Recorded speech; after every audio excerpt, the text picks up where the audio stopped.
할렐루야. 3월 1일 금요일 함께하는 교회 아침 묵상 시간입니다. 오늘 본문의 말씀은 마가복음 8장 1절에서 13절 말씀입니다. 제가 읽도록 하겠습니다. 그 무렵에 또 큰 무리가 있어 먹을 것이 없는지라 예수께서 제자들을 불러 이르시되 내가 무리를 불쌍히 여기노라. 그들이 나와 함께 있은지 이미 사흘이 지났으나 먹을 것이 없도다. 만일 내가 그들을 굶겨 집으로 보내면 길에서 기진하리라. 그 중에는 멀리서 온 사람도 있느니라. 제자들이 대답하되 이 광야에서 떡을 얻어 이 사람들로 배부르게 할 수 있으리이까? 예수께서 물으시되 너희가 떡 몇 개나 있느냐? 이르되 7이로소이다 하거늘 예수께서 무리를 명하여 땅에 앉게 하시고 떡 7개를 가지사 축사하시고 떼어 제자들에게 주어 나누어 주게 하시니 제자들이 무리에게 나누어 주더라. 또 작은 생선 2마리가 있는지라 이에 축복하시고 명하사 이것도 나누어 주게 하시니 배불리 먹고 남은 조각 7광주리를 거두었으며 사람은 약 4,000명이었더라. 예수께서 그들을 흩어보내시고 곧 제자들과 함께 배에 오르사 달마누다 지방으로 가시니라. 바리새인들이 나와서 예수를 신란하며 그를 시험하여 하늘로부터 오는 표적을 구하거늘 예수께서 마음속으로 깊이 탄식하시며 이르시되 어찌하여 이 세대가 표적을 구하느냐? 내가 진실로 진실로 너에게 이르노니 이 세대에 표적을 주지 아니하리라 하시고 그들을 떠나 다시 배에 올라 건너편으로 가시니라. 오늘 본문의 말씀은 큰 무리에게 예수님이 말씀하시는 장면으로 시작이 됩니다. 그런데 그 와중에 예수께서 제자들을 갑자기 부르셨습니다. 1절에 보니까 이렇게 기록되어 있습니다. 예수께서 제자들을 불러 이르시되. 예수님이 제자들을 부르시는 이유가 또 연이어서 기록이 되어 있습니다. 왜 부르셨는가? 예수님은 왜 제자들을 필요로 하셨는가? 2절에 보니까 이렇게 기록되어 있습니다. 내가 무리를 불쌍히 여기노라. 그들이 나와 함께 있은지 이미 사흘이 지났으나 먹을 것이 없도다. 만일 내가 그들을 굶겨 집으로 보내면 길에서 기진하리라. 그렇습니다. 예수님은 우리의 영육간의 모든 것에 관심이 있으신, 우리를 너무나도 사랑하시는 분이셨습니다. 예수님은 그 무리의 필요함과 또 기진함을 미리 아셨고 제자들에게 그것을 채워줬으면 좋겠다라고 예수의 마음을 열어 보이시고 그들을 향한 마음을 제자들과 나누길 원하셨습니다. 그들의 당면한 상황, 기진하리라. 그렇습니다. 예수님은 사람들의 이 형편에 너무나도 관심이 많으신 분입니다. 그래서 주님이 제자를 부르신 것이죠. 사랑하는 여러분, 우리는 주님의 제자입니다. 제자. 예수 그리스도를 우리가 먼저 만났고 우리가 예수님의 몸으로서 존재하는 성도이자 교회이자 제자일 것입니다. 주님이 우리를 부르신 이유가 있습니다. 바로 이 주님의 마음을 우리에게 들려주시기 위해서 우리를 부르신 줄 믿습니다. 우리가 매일 기도와 말씀을 통해 예수님을 만나면 예수님이 진정으로 관심 있어하고 또 염려하고 또 아파하는 그곳에 우리 또한 우리의 마음과 우리 시선이 가야 할 것입니다. 주님이 그러면 이 제자들을 통해 이런 일을 진행하시는 이유가 무엇일까요?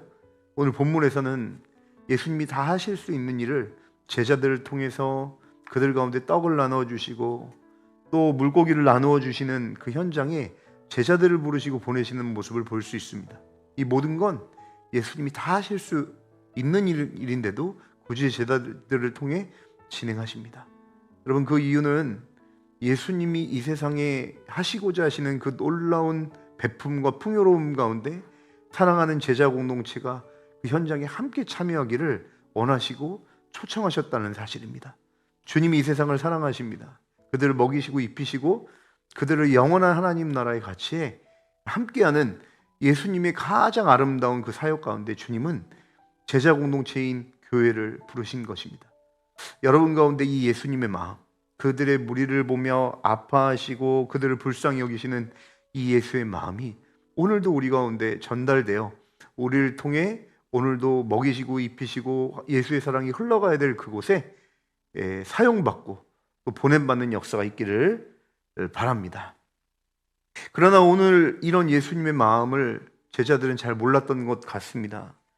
제자들의 예수님에 대한 예수님의 제자들을 부르시는 예수님의 그 온전한 이야기 또 마음 가운데 제자들의 대답과 반응이 4절에 이렇게 기록이 되어 있어요.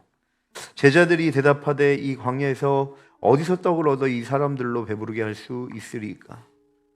글자로 기록되어 있어서 제자들의 감정이 다 표현되어 있지는 않지만 우리는 이 4절만 봤을 때 제자들의 회의적인 반응을 볼 수 있습니다. 이미 제자들은 오병이어의 기적을 체험했음에도 불구하고 왜 이렇게 믿음 없는 회의적인 모습으로 반응할 수밖에 없었을까? 그 힌트가 1절에 기록이 되어 있습니다. 1절에 보니까 이렇게 기록이 되어 있는데요. 그 무렵에 또 큰 무리가 있어 먹을 것이 없는지라. 여기서 말하는 그 무렵에 또 큰 무리가 있어. 이 그 무렵이 언제일까? 그것은 예수께서 데가볼리 지역에서 사역하실 때를 의미합니다. 데가볼리 지역은 이방 지역이죠. 그러니까 여기 모여 있는 이 큰 무리는 유대인들이 아니라 이방인이었던 것입니다. 유대인들의 메시아로 예수님이 오셨다고 믿는 제자들에게 있어서는 어떤 단정지은 마음이 있었냐면 유대인들에게 보이셨던 기적을 이방인들에게는 행하지 않을 것이라는 그들의 너무 얄팍한 짧은 어떠한 고정관념으로 인해 예수님의 사역을 단정해버리고 만 것입니다. 사랑하는 여러분, 우리도 제자로서 예수님을 그렇게 대할 때가 있죠. 예수님에 대해 제대로 알지 못하고 그분의 마음과 사역을 제대로 우리가 알지 못해서 저 사람은 변하지 않을 거야. 나의 이런 영역들은 예수님이 어떻게 할 수 없겠지라는 믿음 없는 태도, 단정 있는 태도가 나올 때가 있습니다. 사랑하는 여러분, 예수님은 우리보다 크신 분이죠. 그분은 온 세상 가운데 하나님의 나라를 이루어 오신 분입니다. 이루기 위해서 오신 분이죠. 유대인의 메시아로만 오신 분이 아니라 주님이 택하신 온 세상을 변화시키기 위해 회복시키기 위해 오신 메시아가 예수님이라는 사실을 기억하실 때 비로소 우리를 넘어 우리 가족을 넘어 우리 주변에 아직도 예수 그리스도를 믿지 않아 기진하고 허덕이는 그들에게 예수님의 사랑으로 손을 내미는 그런 역사가 펼쳐지게 될 줄 믿습니다. 그래서 오늘 본문에 보면 나옵니다. 칠병이어 사건이 나오죠. 떡 5개와 물고기 2마리로 4,000명을 먹인 이 사건. 여러분, 이 칠병이어 이전의 오병이어 사건을 기억하실 것입니다. 우리는 그것을 통해 유대인들을 먹이시는 생명의 떡이신 예수님의 모습을 볼 수 있고요.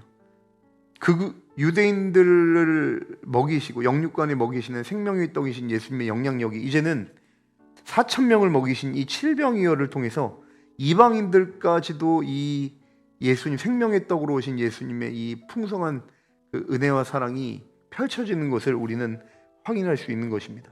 그래서 오늘 본문에 보니까 이스라엘을 상징하는 그 12지파를 상징하는 12광주리가 오병이어를 통해 남는 것을 볼 수 있었고, 온 민족의 복음이 전해질 그 복음을 상징하는 7이라는 숫자에 더해서 오늘 4,000명이 먹고 7광주리가 남는 이런 사건. 그래서 예수님이 이 땅에 오신 그 범위가 어디까지인가? 유대인뿐만이 아닌 것이죠. 유대인이나 이방인이나 상관없이 오직 예수 안에서만 영원하며 풍성한 천국 복음에 참여할 수 있다. 오직 예수님만 길이고 진리요 생명이다라는 이 사실을 오늘 본문을 통해 이야기해주고 있는 것입니다. 그 예수님을 어떤 태도로 우리는 대하여야 할까요? 본문 11절에서 12절에 보면 바리새인들이 예수를 신란하여 예수님을 시험하는, 표적을 구하며 예수님을 시험하는 모습을 볼 수 있습니다. 이것은 이 위에 있는 1절부터 또 10절까지 나와 있는 이방인들의 태도와 달랐습니다. 이방인들은 멀리서부터 예수님의 말씀을 듣기 위해 모였고요. 사흘이나 굶주림에 있었음에도 불구하고 떠나지 않고 예수의 말씀을 기쁨으로 믿음으로 반응하는 모습, 이것이 대조되는 모습을 볼 수 있습니다. 우리가 예수님을 대해야 될 태도는 무엇일까요?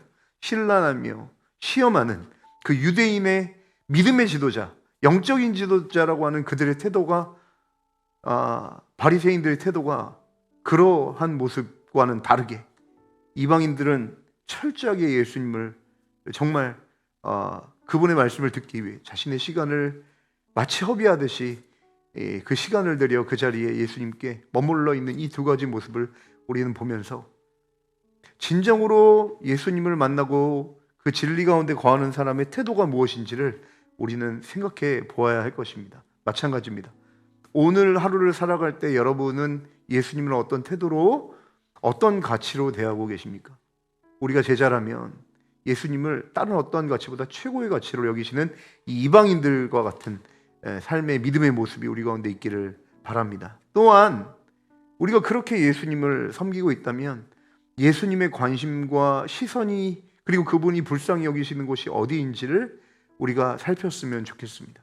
그래서 그분의 마음이 있는 곳에 우리의 마음이 있는, 예수의 몸으로, 예수 공동체로 부름받은 제자로서의, 부르심을 받은 제자로서의 모든 삶이 되시길 주님의 이름으로 간절히 축원합니다. 기도하시겠습니다. 사랑과 은혜가 충만하신 하나님 아버지, 참으로 감사합니다. 자격 없는 우리를 예수 공동체로 불러주셨습니다. 주님이 우리를 먼저 부르신 이유가 있습니다. 주님이 불쌍히 여기시는 이방인들 같은, 지금 기진하고 허덕이는 이방인들에게 주님이 우리를 부르셔서 또 보내시고 예수님이 하실 그 기쁜 일에, 천국잔치에 참여하는 그 일에 우리를 함께 참여시켜 주셔서 예수님이 가장 기뻐하시는 그 현장에 우리와 함께하기를 원하셔서 부르신 줄 믿습니다. 유대인이든 이방인이든 상관없이 예수님을 만나면 구원받고 하나님 나라 백성이 될 줄 믿습니다. 우리가 이것을 믿는다면 우리와 우리 가족을 넘어, 우리 교회를 넘어 우리 주변에 아직도 기진하고 배고파하는 수많은 영적 굶주림에 있는 자들을 찾아가 예수의 사랑을 전하고 예수의 섬김을 보여줄 수 있도록 우리 가운데 주님의 마음으로 순종할 수 있는 용기와 결단을 허락하여 주시옵소서. 감사하며 예수님의 이름으로 간절히 기도합니다. 아멘.